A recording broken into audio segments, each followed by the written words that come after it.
What if I told you there are people who simply cannot stand other people? Not in the dangerous or violent sense. That's an entirely different story. One we all recognize as wrong. No, this is something more subtle, more complex. These are the individuals who shy away from crowds, avoid parties or social gatherings, or quietly retreat to the comfort of their pets or just a few trusted friends. They are not antisocial in the traditional sense. They do not seek conflict, nor do they wish harm upon anyone. They simply crave peace, quiet, and solitude, and they want nothing more than to be left alone. So why do some people feel this way?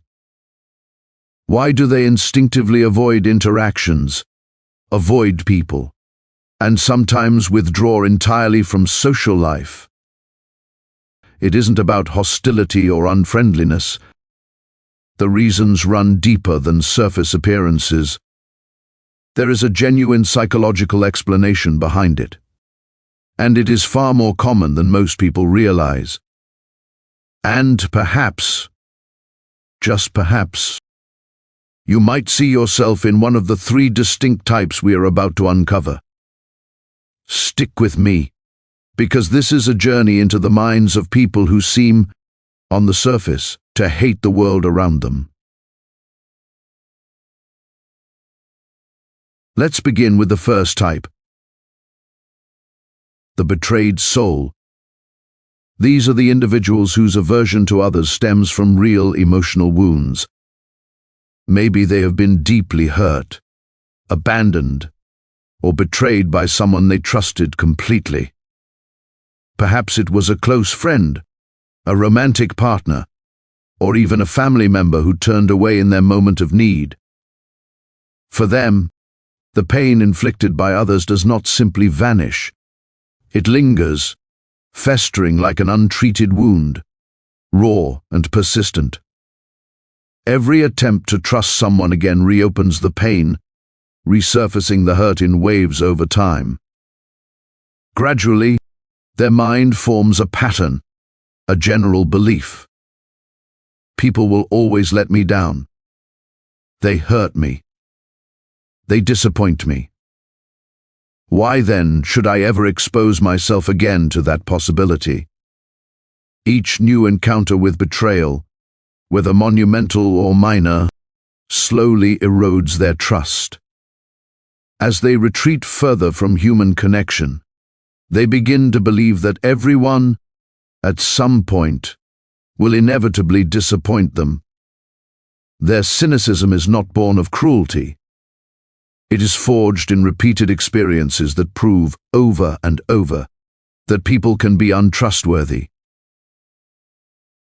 And here is where their relationship with animals becomes essential.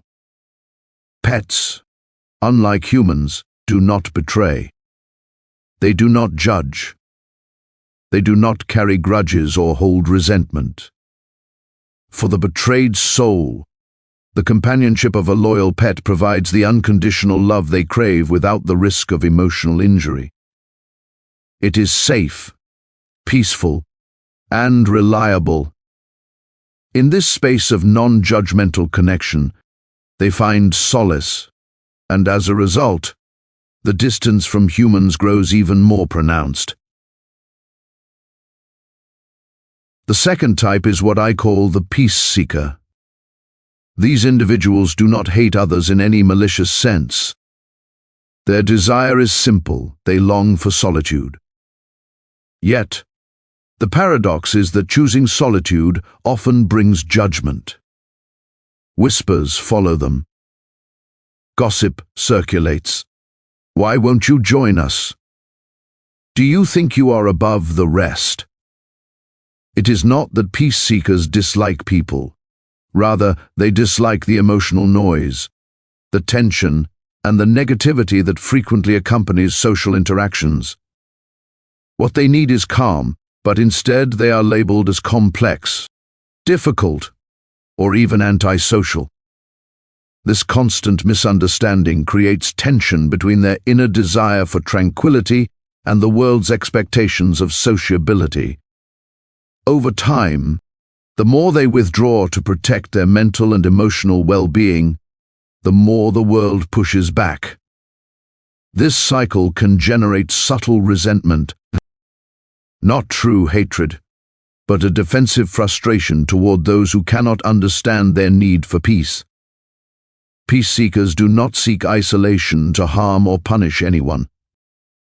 They seek it to preserve themselves, their equilibrium, and their emotional stability.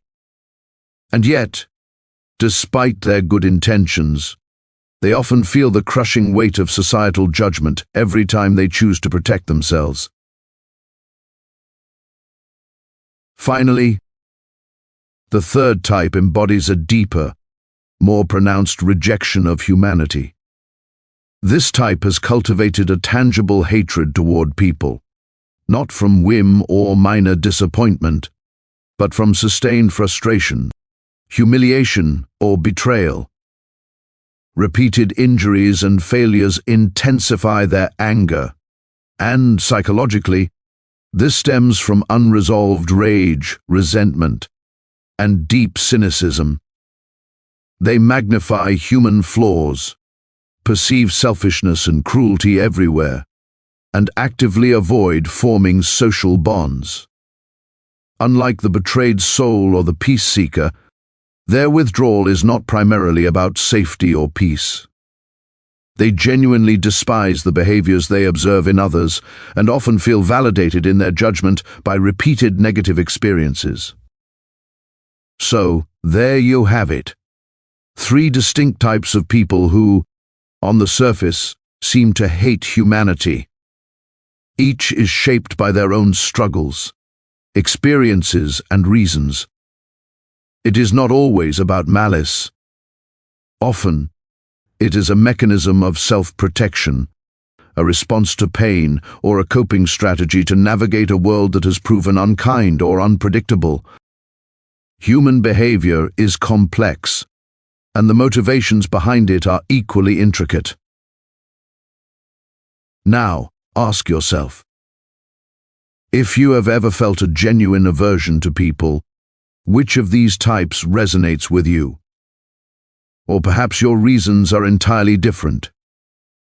I invite you to reflect and share your thoughts.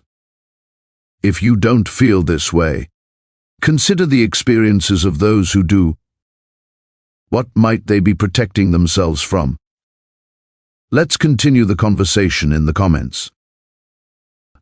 If this perspective challenged your assumptions or made you think differently, hit subscribe. We explore human psychology every day. Don't forget to like the video. It helps more people discover insights like these. Thank you for listening.